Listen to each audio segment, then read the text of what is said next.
we saw was an increase in criminal activities around following that period. The second one is social upheaval. Organized labor, of course, organized itself, and we've seen a couple of strikes in that period. In fact, right now, as we're discussing, we're in another one. And that is having a huge toll on the economy, sadly. I'm sure the other discussants will probably talk about that from an economic point of view. But from the point of view of security, it's creating impediments to business activities. Persons, as an example, who want to do certain activities. I mean, I support business operations. There are international companies that perhaps would have wanted to come to Nigeria around this period, but their security team will advise them not to as a result of this. And sadly, the ripple effect of that is it's also affecting labor. So that's some of the consequences of that pronouncement. Was it planned? Were these things taken into consideration? What control measures, mitigation measures have been put in place to reduce the consequence of some of these actions? Again, these are things that time would tell, hoping that perhaps, when the government, especially when at that strategic level, sits down to discuss some of these policy issues and the consequences of these policy issues, there will be, mitigation measures and control measures in place to manage them. But suffice to say, we were taken by surprise by that statement when it came. Yeah, everyone was. But Ali, it's been said that it would take a courageous leader to decide the way this was decided. After all, if you just go a little bit back to the immediate past administration, here was the former president who had presided over petroleum resources at some point in his life, who had also been a military head of state, and it was surprising he couldn't do it after he had tried so many times. In fact, close to the end of his administration, he did say, look, he changed his mind and said, look, I'm going to leave this to the incoming administration. So do you think with the new president coming in and right there, that was a demonstration of the kind of hard, if you listen to his speech in our introductory report, he said hard decisions will be taken. Did you see that as one of those hard and tough decisions that he had to do at that point in time? Well, let me just add to what he said. The removal of force subsidy is something that was foretold, that it was just a matter of time. And the but here is, nobody saw it coming that it would be on the very first day he assumed office. In fact, in the inaugural speech, and he was very emphatic that fuel subsidy is gone. Now, as a policy statement, which was anticipated, but not that early, of course, we see the consequent effect. The announcement effect, it took its toll, and till this moment, it's still taking its toll. If you recall, two things happened on that inaugural, when he took charge. The arbitrage was abolished. The naira was allowed to float. And then the fuel subsidy gone. With that, the economy actually, which has been reeling under inflation, now the inflation became hyper. And the alternative, because with that now, because a lot of people didn't see that coming that early, the provision was that up to the end of May, there was provision for subsidy. In fact, June, actually. Yeah, up to June. And then suddenly, so naturally that would have. And then what was the alternative? What's the alternative to make, life a little easier for Nigerians?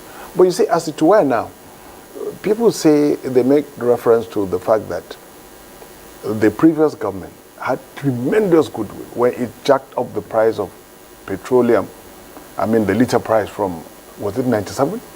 To an unprecedented 145 naira. Nigerians say, okay, we can tolerate this, we can accommodate this, because if it was the sacrifice we needed to make, and we were prepared to, because the president then was trusted. He was trusted, the former president was trusted. Now, what does it tell you now with the new president? Also, because over time now, of course, the posturing by Labour, naturally, you expect the Labour to be unhappy because of the spiral effect of the removal of petroleum subsidy. But till this moment, Nigerians are hopeful. They are trusting of the new government, of the new regime. And that's why till this moment, Nigerians are giving it the benefit of the doubt. Now, look at the process of fuel subsidy removal. Look at the tremendous amount of money being literally thrown down the drain. Between 2005 to 2023, according to one report, a whopping 21 trillion naira was used as subsidy. That's quite a humongous amount of money within just less than 20 years. That could have been used to build new refineries. The argument is that because we're importing, so we have to pay the global, but oil, crude oil is native to us. Now, having said that, what are the benefits derivable from? And I think Nigerians should be focusing on that. Now, onto, again, that impact on Nigerians. A lot of Nigerians, like people have said over time, economy experts, that look, it was just a matter of time. The subsidy regime cannot be sustained. Cannot be sustained because it's unrealistic given the challenges the oil industry as a whole is facing. So yes, it took a lot of Nigerians by surprise. But the president has talked to his guns and then ruling out the palliatives now. And this is where I think some people say it should have been the palliatives first, then, because in third world countries, Nigeria, no exception, public transport is largely privately owned. And people still rely on their vehicles to move from point A to point B. In more developed economies, you have several alternatives. You have the subway. In the US, they call it subway underground. In the UK, you have the trams, you have public buses. But here, look at our public transport. It's actually it's still, I mean, in dire stress because of for obvious reasons. Poor roads network. Until recently, the previous government has done a great amount of work trying to link the various states, component units of the federation. So I would say with the palliatives now put in place, one of which is that the federal government is actually looking at alternative means of energy, CNG for it, compressed natural gas.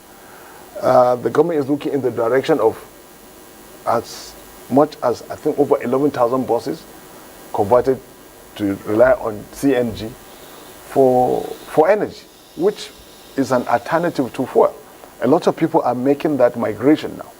You see, it has started in our homes already. People are moving away from fossil fuel, from petroleum-powered generators to gas-powered generators. You see that gradual transition.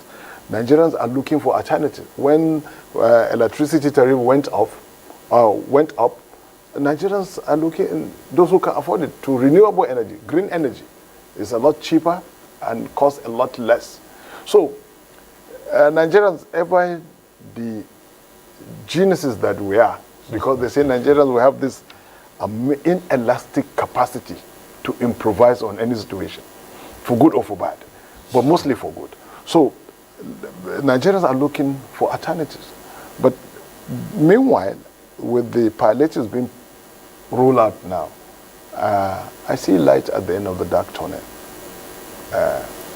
Yes. All right, thank you so much. Back to NTA Babarinde in Lagos. You did mention the removal of fuel subsidy in your opening comments, and you admitted as much as that it comes with some issues. But looking at it across board, that also impacted on other aspects of national life, not the least transportation, inflation, and as Dr. Kabir Adamu mentioned here earlier on, the spiraling effects, an increase in the rate of crimes, because some people lost out in certain things, and it was easy to now find the criminally minded trying to look for a way to make the ends meet. With the rolling out of palliatives, do you see this as a concerted effort to address palliatives, by the way, as everyone has agreed, are just stopgaps, and this can't go on for long. But for the measures that have been ruled out, do you see them as a precursor to the more entrenched long-term solutions to the crises that have erupted from the removal of fuel subsidy? Siri, you know, there's nowhere in the world that subsidy is not being given to the citizen. Yes, there are a lot of wastages, a lot of fraud in the subsidy regime in Nigeria. But if actually we have good, because I'm into IT and training as well, although I'm a civil engineer, but if we have been thorough, we have managed our system very well in such a way that we introduce a lot of IT system. We have national ID that is working. We know the number of people in Nigeria, because I still believe that we are not sure of our population. It's a guesswork. Our Bureau of Statistics is doing their work so that we know the number, the population of the youth, the population of the aged people, the population of the female, we have our data, but we don't have that. And when we even talk of the subsidy, the amount of money we spend on subsidy, a lot of fraud in it. And I'm sure that was why the man decided to remove first day, because there's going to be a lot of pressure on him. He wouldn't have done it. He would not be able to do it by now, because they'll be giving a lot of excuses. Yes, he has done it. Good. But I always tell people from beginning that the salary of Nigerians is slavery. We are not giving our people enough salary. That is basic. We know that. Because how can somebody, even without subsidy removal, how can somebody live on 30,000? It doesn't make sense. And if we do that, we improve the salary, then also we introduce the credit system. Because I want to buy a house, I need to save. How long, if I'm really living on 50,000, even 100,000, even 200,000, when am I going to build a house?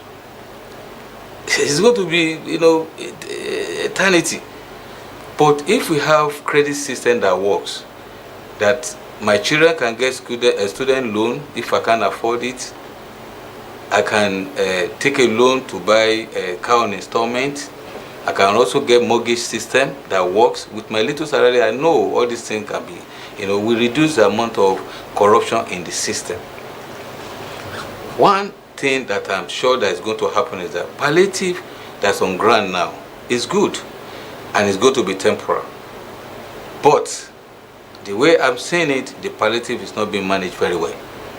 And it may not be the fault of the government, but because we don't have enough data, we don't have enough system to manage the palliative very well. Because I say they give people, about 10 people will share a bag of rice. What can you use that one for? And the way it is, somebody can collect a bag of rice now and go back and collect another bag of rice. So there's no system in place. But I'm not blaming the present government, but as soon as possible, before it gets out of hand, the government must do something for people of Nigeria. Because there's a level of tolerance, there's a level that they will accept this shock. When it gets to a stage, they will react. I'm an APC member. I'm saying the truth. Because people are not happy. The palliative, the way they are handling it is not good enough. they should seek for the advice of people like us from outside in the IT system, where we can put things in place that you cannot collect twice, and you collect what is due to you. You will know people what they need, their need, and also from our way of life before. Some of us, we overindulge ourselves. You have 5 cars, 6 cars, even 3 cars, in your house. A wife, a husband with 2 kids, they are having 3 or 4 cars. We remove our subsidy, I'm sure some of them will sell their car off because we overindulge ourselves. That one is there. But he has done the right thing. But fast and quick, they must do something to even this palliative that is temporal must be done properly. It's not being done properly. We have to be fair to us, to Nigerians. And they must do it, they must act fast to make sure that they seek for the ideas from people. They have seen it outside, they know how it can be managed properly. Because sometimes, there was a time I saw on the television that they were throwing palliative to people, one local government somewhere. What kind of thing is that? It has to be managed properly. The subsidy has gone, but also, I want to tell people that there's no way in the world that there's no one way of giving subsidy to people, to their people. Even in Canada, there is a subsidy on electricity at a certain time. In South Africa, where I live for over 23 years, there are people under certain category of income earning, which is very low. They give them about 50 units of electricity free. They credit them every month. So people manage that 50. I'll just buy the two like 10, because they don't have